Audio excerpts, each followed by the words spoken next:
So இதை பார்க்குறவங்க எல்லாருக்குமே சொல்கிறேன், being single is not that easy.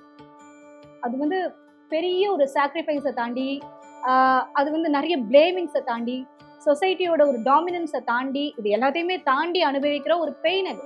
அது வந்து யாருமே ஒரு இன்ஃப்ளூயன்ஷியலாக எடுத்துக்க வேண்டிய அவசியமே கிடையாது.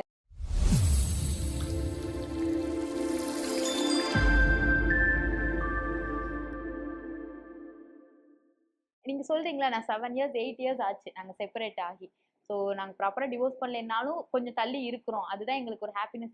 பட் நீங்க பேசுறதுல எதுலயுமே நீங்க தனியா இருக்கிற ஒரு ஹாப்பினஸ் மாதிரியே தெரியல. நீங்க திருப்பி அந்த லவ்வோட தான் நீங்க பேசுறீங்க. இல்ல, அவங்க நீங்க அப்படி இப்போ இருக்கிறாங்க இல்ல. அப்படின்னு. இன்னும் நீங்க ஒரு 50 இயர்ஸ் கழிச்சு என்ன கேட்டாலும் நான் இப்படிதான் பேசுவேன். என்னன்னா, அதுதான் சொல்றேன். உண்மையா லவ் அப்படிதான் இருக்கும்.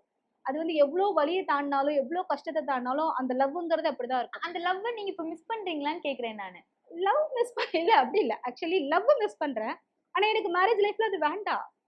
அத கேரி பண்ணி என்னால கொண்டு போக முடியல. நான் இதே லைஃப்ப கன்டின்யூ பண்ணா அந்த லவ் செத்து போயிரும். அந்த லவ் ஆல்ரெடி செத்து போன லவ் தான் வந்து இந்த 8 வருஷத்துல அகைன் ஹீல் ஆயி அப்படி ஒரு லவ் இருந்தது அப்படிங்கறத என்னால இவ்வளவு கான்ஃபிடென்ட்டா சொல்ல முடியுது. மறுபடியும் நான் அத தூக்கிட்டு வந்திருந்தேன்னா, அந்த லவ் செத்து போயிருக்கும். மேபி திரும்பியும் எங்களுக்கு ஒரு வாழ்க்கை கிடைச்சாலும், ஒரு 70 வருஷம் கழிச்சு, எதுக்குடா இவன் கூட இருந்தோன்ற ஃபீல் மட்டும் தான் எங்க 2 பேருக்குமே வரும். ஸோ அது எங்களுக்கு வேண்டாம். அந்த ஒரு பொய்யான காதல் எங்களுக்கு வேண்டாம். அது அழகா இருக்கு. அது அழகா அங்கேயே இருந்துட்டு பத்திரமா. ஓகே. அவங்க ஏதாவது பேசுனாங்களா உங்ககிட்ட? நான் இப்பயும் அவர மேபி எப்பயாவது பார்க்குற சான்சஸ் கிடைச்சதுன்னா, பேசுற சான்சஸ் கிடைச்சதுன்னா, "நல்லா இருக்கியான்னு?" கேட்பேன். "எப்படி இருக்கேன்னு?" கேட்பேன். "சாப்பிடு, உடம்ப பார்த்துக்கோன்னு" சொல்லுவேன். அவரும் சொல்லுவாரு. ஸோ மீட் பண்ணீங்களா ஆஃப்டர் ஒரு செப்பரேட்? 2, 3 டைம்ஸ் நாங்க மீட் பண்ணோம். அண்ட் ஆல்சோ மீன் ஆக்சிடென்டலா மீட் பண்ணோம். இன்டென்ஷனலா மீட் பண்ணல. அது தாண்டி குழந்தைங்க கிட்ட பேசும்போது வந்து sometimes I use to pick the call பேசுவேன். நான் வந்து அவர் எனக்கு எனிமி கிடையாது. இப்பயும் அதான் சொல்றேன். He is not enemy to me. அதுதான் அவரு வந்து நான் பிரிஞ்சுட்டேன். நான் வில்லன், அவரு விக்டிமும் கிடையாது. அவரு வில்லன், நான் விக்டிமும் கிடையாது. பேசும்போது நல்லா இருக்கியா? சாப்பிட்டியா? நானும் கேட்பேன். அவரும் கேட்பாரு. ஓகே, உடம்ப பார்த்துக்கோ. அவ்வளவுதான். என்ன கேட்டா I am the happiest person in the world. எனக்கு எந்த பிரச்சனையுமே கிடையாது. மேபி அது காட்ஸ் கிஃப்ட்டா என்னன்னு எனக்கு தெரியல. ஸோ வரும்போது எல்லாரும் மாரியும் எனக்குமே கஷ்டமா இருந்தது. 4 வருஷம் நெறைய வலிகள். I mean I have already told in that. So நெறைய கஷ்டம் இருந்தது, வலி இருந்தது. அந்த 4 வருஷத்துல வந்து நான் சும்மா இல்ல. நான் வந்து ஒரு லைக் வாட்ஸ் நெக்ஸ்ட் ஓடி தான் ஆகணுன்ற ஒரு கட்டாயம். வேற எங்க இருந்து எந்த ஒரு சப்போர்ட்டோ இல்ல ஹெல்ப்பும் இல்ல. ஏன்னா நம்பி 2 குழந்தை இருக்கு. So I started my journey as a customer support executive. So அப்படிதான் வொர்க் ஃப்ரம் ஹோம்ல ஆரம்பிச்சேன். பத்தல. எனக்கு அந்த சேலரியோ என்னோட இதுக்கோ பத்தல. பிகாஸ் அங்க இருக்கிற வரைக்கும் அந்த குழந்தைங்க வந்து ஒரு நல்ல லைஃப் தான் வாழ்ந்தாங்க. என்னை கூட்டிட்டு வந்து எனக்கு முடியல. So I worked in 5 companies parallelly. So நான் வந்து காலையில இருந்து நைட் வரைக்கும் ஒர்க் பண்ணிட்டே இருப்பேன். I just started it like that. Now I am a life coach and I am a business head and I am a co-founder of Veely edtech AI plan. Okay. So second life, second marriage பத்தி என்ன நினைச்சிருக்கீங்க நீங்க? பெருசா எனக்கு marriage அந்த ஒரு விஷயத்துல நம்பிக்கை இல்ல. ஐ அம் 33 நவ், கோயிங் டு பி 34. இப்போ எனக்கு அந்த மேரேஜ்ல இருந்து டிவோர்ஸ் வாங்குறதுக்கே நான் ரெடியா இல்ல. So he is there. என் குழந்தைங்களுக்கு அப்பாவா ஹி இஸ் தேர். எனக்கு மறுபடி already I created a structure. என் குழந்தைங்களை கேட்டா அம்மா இங்கன்னா அப்பா சென்னையில இருக்காரு. We are there. We are still very much alive. நாங்க 2 பேரும் தனியா போகல. ஓகே, பாத்துக்கலாம். எவ்வளவு நாள் இருக்க போறோமோ இருக்கலாம். பட் தனிமைங்கிறது ரொம்ப கொடுமையான ஒரு விஷயம். சம்டைம்ஸ் வந்து யாராவது ஒண்ணுமே பண்ண வேணாம். நம்ம பேசுறத கேட்டா நல்லா இருக்கும்ல அப்படின்னு தோணும். நம்ம அழும்போது ஒரு ஷோல்டர் இருந்து ஓகே பாத்துக்கலாம், நான் இருக்கேன்னு சொல்றதுக்கு ஒரு ஷோல்டர் இருந்தா நல்லா இருக்கும் தோணும். டெஃபினட்டா இந்த மாதிரி இன்கேஸ் ஃபர்ஸ்ட் லைஃப் சக்ஸஸ் ஆகல அப்படின்னா, இன்னொரு லைஃப்குள்ள போற எல்லா உரிமையும் அந்த பொண்ணுக்கு இருக்கு. லைக் டெஃபினட்டா இன்னும் நம்ம வந்து இந்த ஜட்ஜ்மெண்டல் சொசைட்டிக்குள்ள இருந்து வெளியே போகணும்னா இன்னும் ஒரு ஜென்ரேஷன் பாஸ் ஆகணும். பட் அதை தாண்டி கண்டிப்பா ஒரு ஏஜுக்கு மேல ஒரு துணை இல்லைன்னா ரொம்ப ரொம்ப கஷ்டம். ஸோ இவ்ளோ பிராக்டிகலா பேசுற நீங்க ஏன் இன்னும் தனியாவே இருக்கணும்னு நினைக்கிறீங்க? ஸோ ஒரு சிலருக்கு வந்து அது வேணுன்ற ஃபீல் இருக்கும். நமக்கு யாராவது ஒருத்தர் சப்போர்ட் இருக்கு. அண்ட் எனக்கு வந்து பை காட்ஸ் கிரேஸ் என்னை சுத்தி எல்லாமே ரொம்ப நல்ல மனுஷங்களா இருக்காங்க.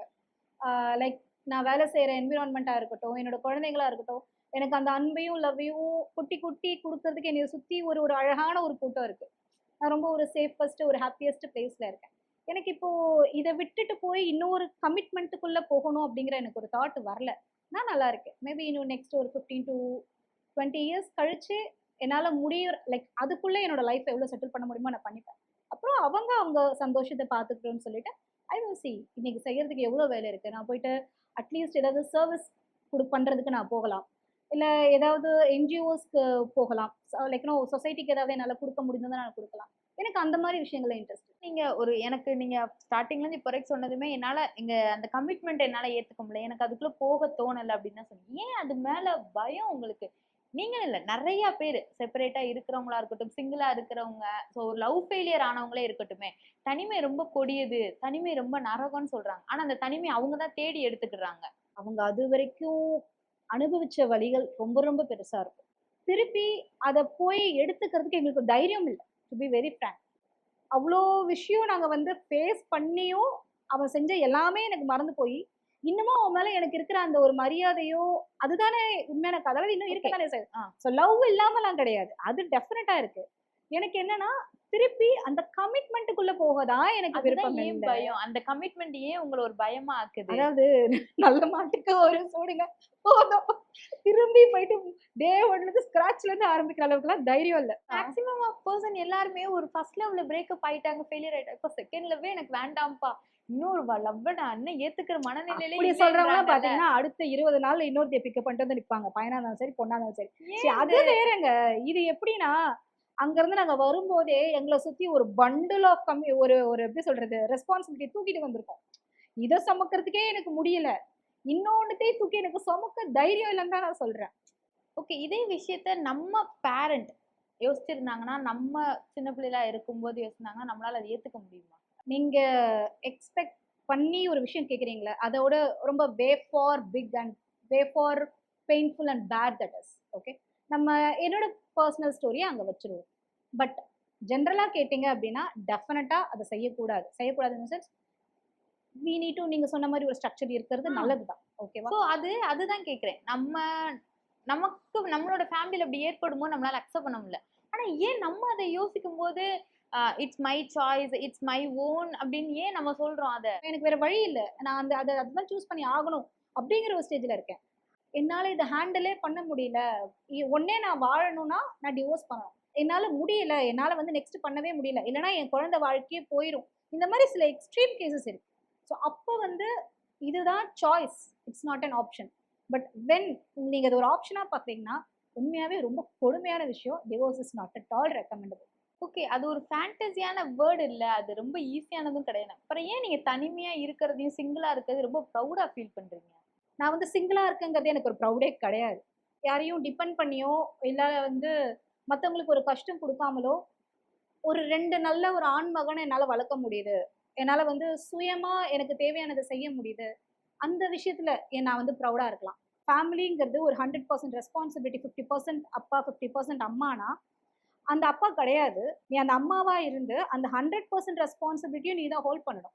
ஸோ அப்படி இருக்கும்போது, அதையும் நீ செய்யன்னு சொல்லி நீ பெருமைப்படலாம், சந்தோஷப்படலாம். ஆனா பட் சிங்கிள் ஃபாதர் யாருமே ரொம்ப ப்ரௌடா ஃபீல் பண்ணல. நீங்க சொன்ன மாரி டிவோர்ஸ்டு இல்லைன்னாலும், ஸோ ஒரு தனியா ஒரு அப்பாவா இருந்து 2 குழந்தைங்கள 3 குழந்தைய வளர்க்குற ஆண்கள் யாருமே, நான் தனியா தான் என் பிள்ளைய வளர்த்தேன்னு யாருமே ப்ரௌடா ஃபீல் பண்ணலையே! கேர்ள் எப்பவுமே எப்படின்னா, வி ஆர் சம்பவ் எக்ஸ்பிரசிவ். ஓகேவா? அவ்வளதான். இந்த ஃபியூ மென்ஸ் வந்து நீங்க போய் கேட்கும்போது டெஃபினட்டா அவங்களுக்கு வந்து ஒரு சாட்டிஸ்ஃபாக்ஷன் இருக்கும். நான் வளர்த்துட்டேன் அப்படின்னு சொல்லிட்டு. அந்த பெருமைய வந்து அவங்க மாறிக்க மாட்டாங்க. Like they won't express it. But still they have. நம்ம வீட்ல வந்து அப்பா வந்து, "ஏன்டா நான் உன்ன கஷ்டப்பட்டு வேர்வை சிந்தி உன்ன படிக்க வச்சேனேடா, இப்படி பண்றியே" நம்ம அப்பா கேட்கறது இல்லையா? அதெல்லாம் நார்மலா தானே பார்க்குறோம். ஏன் ஒரு அம்மா நான் கஷ்டப்பட்டு தனியா இருந்து உன்ன வந்து நான் காப்பாத்துறேன்டான்னு சொன்னா, அது ஏன் நார்மலா தெரியுது? அது ஏன் ஒரு ப்ரௌடா தெரியுது? அப்பா வந்து நான் வேர்வை சிந்தி நான் சோறு திங்காம என் கால் கடுக்க நான் வந்து வெயில்ல நின்னு உனக்காக சம்பாதிச்சேன்னு சொல்லும்போது, அத நம்ம நார்மலா பார்க்குறோம். ஒரு தனியா இருந்து டேய் நான் உங்க யாருமே இல்லடா. ஆனா நான் வந்து உன்ன தனியா கஷ்டப்பட்டு வளர்க்குறேன்டான்னு சொல்லும்போது, அது ஏன் எப்படி அது அப்நார்மலா தெரியுது? அது ஏன் அவங்க ப்ரௌடா ஃபீல் பண்றாங்கன்னு தெரியுது? இதெல்லாம் நார்மலா தெரியும்போது, அது மட்டும் எப்படி ப்ரௌடா ஃபீல் பண்ற மாரி தெரியுதுன்னு தான் எனக்கு தெரியல. இப்போ அ ஒரு ஃபேமிலில 2 பேர் வொர்க்கிங் இருக்காங்க. So it's normal. அதுதான் ஒரு பேசிக்கான ஒரு ஃபேமிலிக்கான ஒரு விஷயம். நெறைய பேர் என்ன பண்றாங்கன்னா, எனக்கான இண்டிபெண்டன்ட்ட நான் தேடிக்கிறேன். எனக்கான லைஃப்ப நான் சூஸ் பண்ணிக்கிறேன். இதனாலேயே டிவோர்ஸ் நெறைய ஆகுது. ஸோ ஏன் உங்களுக்கான நான் தேர்ந்தெடுக்கிறதுல ஏன் டிவோர்ஸ்ல வந்து நிக்கிறீங்க? பேசிக்கா நான் வாழ்றதுக்கு எனக்கு தேவை. என் குழந்தைக்கு தேவை. நான் வந்து ஒரு ஸ்கூலுக்கு என் பிள்ளைய கூட்டிட்டு போறேன்னா, என் குழந்தையுமே 4 பேர் மாரி பிஸ்கட் வேணும், சாக்லேட் வேணும்னு கேட்கும். நீ கஞ்சமா இருந்துட்டு போ. ஆனா என் குழந்தைக்கு குடுக்கணும்ல. அப்போ நீ குடுக்க முடிஞ்சா உனக்கு எல்லாமே நீ அந்த எங்களுக்கு தேவையான அனைத்துமே உன்கிட்ட இருந்து கிடைச்சதுன்னா, நான் அத எதிர்பார்க்க வேண்டிய அவசியமே கிடையாது. அவங்க நல்லா போய் பார்த்தீங்கன்னா, அவங்க வெளிய வரும்போது ஒண்ணும் இல்லாம தான் வந்திருப்பாங்க. அவங்க அந்த கரியர சூஸ் பண்ணதே பார்த்தீங்கன்னா, வேற வழி இல்லாம சர்வைவல்க்காக தான் இருக்கும். அன்னைக்கு வந்து நம்ம அம்மா அப்பா பூ கட்டும் போதோ இல்ல பக்கத்துல இருக்க ஏதோ ஒரு சின்ன கடையில போய் கம்பெனில போய் வேலை செய்யும்போது அக்செப்ட் பண்ணிக்கிட்ட அப்பாக்கள் இன்னைக்கு என் பொண்டாட்டி ஓகே இன்னைக்கு வேற வழி இல்ல அவ இப்படிதான் வேலைக்கு போனது சரிமா போயிட்டு வானா அது பிரச்சனை வரவே வராது. இப்போ ஒரு பொலிட்டிக்கல் ரீதியாவே எடுத்துக்கோ மேடம், ஒரு பாலிடிக்ஸ்ல நம்ம எடுத்துக்கிட்டாலுமே டிவி கேஸை தமிழக வெற்றி கழகத்தை சப்போர்ட் பண்ற இருக்கிற பெண்கள்ல ஒரு ரேஷியோ ஆஃப் பெண்கள் சிங்கிள் மதர்ஸ் தான் நிறைய பேர் இருக்காங்க. டிவோர்ஸ் சிங்கிள் மதர்ஸ் தான் இருக்காங்க. ஓகே ஏன் டிவோர்ஸ் சிங்கிள் மதர் ஏன் ஒரு டிவிகே பார்ட்டியே சப்போர்ட் பண்ணணும்? சொல்றேன். இப்போ டிவிகேல பாத்தீங்கன்னா மோஸ்ட்லி அந்த ஒரு யங்ஸ்டர்ஸ் தான் நீங்க எல்லா இடத்துலயுமே பார்க்க முடியும். இன்னைக்கு நீங்க பேசுற கேசஸ் இருக்குல்ல, இப்ப நம்ம பேசுற இந்த டிவோர்ஸ் கெட்டிங் நார்மலைஸ்ட் இதுவே அந்த நாங்க எங்களோட ஏஜ் குரூப் தான், யங்ஸ்டர் ஏஜ் குரூப். இதுக்கு முன்னாடி இருந்த மற்ற பாலிடிக்ஸ் எல்லாம் பாத்தீங்கன்னா மேபி வந்து கொஞ்சம் மெச்சூர்டானவங்க சீனியரானவங்களும் நிறைய பேர் இருந்திருப்பாங்க. அப்ப நீங்க சொன்னவங்க எல்லாமே ஒரு ஸ்ட்ரக்சர்ல தான் இருக்கும். மோஸ்ட்லி இந்த டிவிகே பார்ட்டிஸ்ல இருக்கவங்க எல்லாருமே அந்த ஒரு யங்ஸ்டர்ல இருக்கும்போது ஸோ அங்க இருக்கிற most of the female candidates வந்து இன்கேஸ் இந்த மாதிரி like they use to be in that circle, எங்களோட ஏஜ் சர்க்கிளில் தான் அவங்க எல்லாமே இருக்காங்க. ஆக்சுவலி நம்ம வந்து சினிமாவில் இருக்கிறவங்க சினிமாவில் டான்ஸ் ஆடுறவங்கலாம் வந்து இங்கே ஒரு இன்ஸ்பிரேஷனலாகவே இருக்கக்கூடாது அப்படின்னா நீங்கள் ஆதி காலத்துலேருந்து எடுத்து பார்த்தீங்கன்னா தெரியும் நம்மளோட மெஜாரிட்டி ஆஃப் த லீடர்ஸ் வந்து அந்த பேக்ரவுண்ட்லேருந்து வந்தவங்க தான். சேம் வே ஒரு டீச்சர் வந்து ஒரு சினிமா சாங்க்கு டான்ஸ் ஆடுறாங்க அப்படின்னா இட் டசன்ட் மீன் லைக் அவங்க வந்து ஒரு நல்ல டீச்சராக இருக்க முடியாதுங்கிறது கிடையவே கிடையாது. ஸ்டூடெண்ட் பார்க்குறாங்கன்னா ஆப்போசிட்ல இருக்கிற பர்சனுக்கு அது ஒரு அவங்க டக்குன்னு அவங்கள பார்த்தோன்னே எந்திரிச்சு நின்று சல்யூட் பண்ணணும் தானே தோணணும். ஏன் சல்யூட் பண்ணணும்? அந்த ஃபர்ஸ்ட் அந்த இன்இக்வாலிட்டியே ஏன் வரணும்? நம்மளுடைய நீங்க சொல்ற அந்த டீச்சர்ஸ் பார்த்த உடனே சல்யூட் அடிக்கிறதுனா முடிஞ்சு போச்சு. எந்த டீச்சரை வந்து அந்த குழந்தைக்கு பிடிக்குதோ, எந்த டீச்சர் வந்து அந்த குழந்தை கூட எமோஷனலி கனெக்ட் ஆயிருக்காங்களோ அந்த குழந்தை கூட தான் மற்ற டீச்சர்ஸ் கிட்ட வராது. I was also A teacher. நான்லாம் வந்து ஒரு மீன் ஸ்கூலை தாண்டி அங்க அந்த பசங்க கூட டான்ஸும் ஆடுவேன், ஸ்நாக்ஸ் வாங்கி நாங்கள் எல்லாருமே ஷேர் பண்ணி சாப்பிடுவோம், தப்பு பண்ண பனிஷ்மெண்ட்டும் கொடுப்பேன். என்னை பார்த்து லைக் அவங்களுடைய எப்படி சொல்றது எந்த ஒரு பர்சனல் பெயினை என்கிட்ட ஷேர் பண்றதுக்கு அந்த பசங்க ரெடியா இருப்பாங்க. ஆக்சுவலி இதெல்லாம் வந்து ரொம்ப நார்மலான விஷயம் தாங்க. முன்னாடி அதெல்லாமே இருந்துச்சு. நீங்க சொல்ற மாதிரி டீச்சர்னா சல்யூட் அடிக்கணும் பயம், இன்னைக்கு அதெல்லாம் கிடையாது. மதர், நீங்க டீச்சர்ன்ற தாண்டி ஒரு மதர் இல்லையா? ஸோ உங்க பையன் படிக்கிற ஒரு ஸ்கூல்ல வந்து ஒரு டீச்சர் வந்து ரொம்ப ரீல்ஸ் போட்டுட்டு இருக்காங்க, ஒரு இந்த மாதிரியான ஒரு விஷயம் பண்றாங்கன்னா ஒரு மதரா உங்களுக்கு என்ன ஃபீல் இருக்கும்? ரீசெண்டா ஒரு கொரியன் சீரிஸ் ஒன்று வந்தது. ஸோ இந்த ஸ்கூல் ட்ராமாஸ் எல்லாத்தையுமே வந்து லைக் எப்படி வந்து ஒரு எக்ஸ்டர்னலா வந்து ஒரு யூனிட் வந்து அதை சால்வ் பண்ணா எப்படி இருக்கும். ஆக்சுவலி அதுல ஒரு எபிசோட் தான் இது. அந்த ஒரு சீரிஸ்ல வந்து ரொம்ப கிளியரா அதை மீன் பண்ணிருப்பாங்க. லைக் இப்பயுமே நீங்க சோசியல் மீடியா சீரிஸோட தான் கம்பேர் பண்ணீங்க. ரியாலிட்டி நானும் தான் சொல்றேன். இல்ல ஆக்சுவலி அதை பார்க்கும்போது அது எனக்கு கனெக்ட் ஆச்சு. ஓகேவா, நானே ஆஸ் அ மதராவே சொல்றேன். என் பையன் வந்து பாத்தீங்கன்னா அவனுக்கு எந்த ஒரு டீச்சரை பிடிக்குதோ that particular teacher she place with them, she dance with them. அவன் ரொம்ப சந்தோஷமா அந்த ஒரு கிளாஸ்க்கு போறான். என் பையன் வந்து சந்தோஷமா ஒரு கிளாஸ்க்கு போறது எனக்கு விருப்பமா, இல்ல ஒரு டீச்சரை பார்த்து பயந்து போறது விருப்பமா? ஒரு டீச்சர் நீ ஏன் வந்து இன்ஸ்டாகிராம் வீடியோ போடுற? டீச்சரா இருக்கிறது தட்ஸ் ஹர் ப்ரொஃபஷன். நான் வந்து டீச்சரா இருக்கேன் அப்படின்னா நான் வந்து வாழ்நாள் ஃபுல்லா நான் வந்து எடுத்துக்காட்டா வாழணுங்கிறது கிடையாது. 8 or 9 hours நான் இருக்கிற இடத்துல என்னுடைய முழு மனசோட எனக்கு ஒரு டீச்சரா என்னுடைய பணி என்னவோ, என்னுடைய ஒழுக்கம் என்னவோ, நான் எந்த லிமிட்குள்ள இருக்கணுமோ அந்த லிமிட்ல நான் டெலிவரி பண்றது தான் என்னுடைய வேலை. அதுல நான் ஏதாவது தப்பு செஞ்சேன்னா நீங்க கேட்கலாம். நான் வெளியே வந்து நான் இன்ஸ்டாகிராம் ரீல்ஸ் போடுறேன், நீ என் கிளப்புக்கு போற, நீ என் பப்புக்கு போறேன்னு கேட்கறதுக்கெல்லாம் ஒரு தேர்ட் பர்சனுக்கு என்ன உரிமை இருக்குன்னு நீங்க நினைக்கிறீங்க? நான் ஒரு விஷயம் என்ன சொல்றேன்னா, அன்னைக்கு நடந்ததுக்கும் இன்னைக்கு நடந்ததுக்கும் ஒண்ணுமே மாறலைங்க. ஓகே, அன்னைக்கு நடந்தது எதுவுமே வெளியே தெரியல, இன்னைக்கு நடக்கிறது எல்லாமே வெளியே தெரியுது. ஸோ அதை பத்தி நம்ம பேசுறோம், அது ஒரு பேசு பொருளா மாறுது. மற்ற மாதிரி பெருசா அதுக்கும் இதுக்கும் எந்த டிஃப்ரென்ஸுமே கிடையாது.